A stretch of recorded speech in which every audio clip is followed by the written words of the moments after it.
There are two kinds of films that usually come out during this gap between the holiday season and the summer movie season.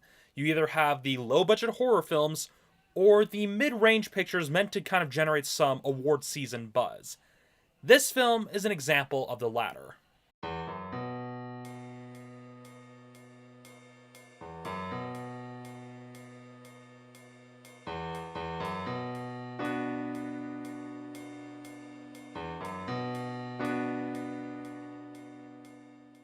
I knew next to nothing about Whitey Bulger going in, so I'm not really going to look at this in terms of how accurate it is to history or if it covers all of the detail.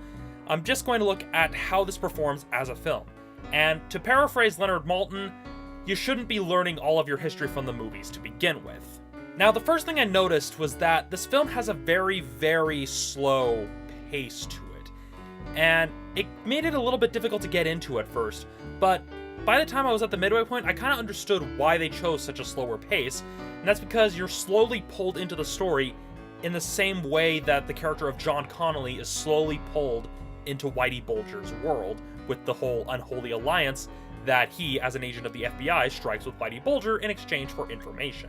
That said, the pacing of this film is more akin to a cable miniseries than a feature-length film, as it's trying to cover a lot of ground. Now, I understand you've got a good 20 plus years to cover when telling a story like this, but there are points in the film where it does feel like a bit of a chore to get through. To be honest, the slower pace does work to the film's advantage, as there's a lot of information that has to be piecemeal to us as the viewer, because, well, they're covering a lot of ground, covering a lot of details, especially when you consider the sheer amount of the people involved in what was going on between Whitey Bulger and the FBI. Speaking of which, one of the film's biggest strengths is the acting, as there are really good performances from all of the actors all around. In the case of Johnny Depp, the character that he gives us is both captivating, but terrifying. Captivating in the sense that you can see just how he's able to manipulate everyone around, and just how to see how some people may be able to be manipulated by him, because he comes across someone that's, yeah, he's reliable, somewhat inviting, provided you don't double cross him, and you get really pulled in.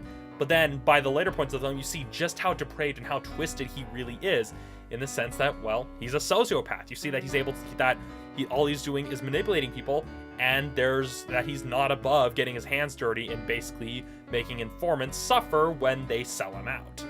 This works really well with the almost Faustian implications this film takes when it comes to the deal between Bulger and the FBI, in the whole case of where it feels like that he's selling the FBI's soul in exchange for this information. And really, that's just kind of what makes it work about this film, is that it's basically they're making a deal with the devil. That's pretty much what they've got here, and it explores it as it would be explored, that the FBI made a deal with the devil, and they get a lot of the crap as a result, despite the short-term gains, because that's what happens when you make a deal with the devil. You get short-term benefits, but then the long-term, you're just screwed. And that's what I really liked about this film, is that that's the kind of implication, that's the kind of picture it paints about the deal between a mobster and the FBI, and just how messed up it can be, especially when you have people who were well-intentioned, but were deciding to basically kind of ride on the good faith for a little too long. Overall, this is an engaging film for people who want to see actors doing their thing, who want to see really good performances from really good actors, while at the same time being a well-crafted dive into the depths people will sink to for the sake of greed, power, and kind of the price of loyalty. That said, it is on the slow side, and it is also one of those films where you need to be paying attention, because if you're watching this film casually, it'll be pretty easy to get lost. So you have to be paying attention while watching this film. You can't just put it on casually. This is a film that you need to actually set aside time to focus on. All of that said, Black Mass gets a 4 out of 5. So that's it for this episode of Romney's Reviews. Thank you for watching. I'll see you all next time.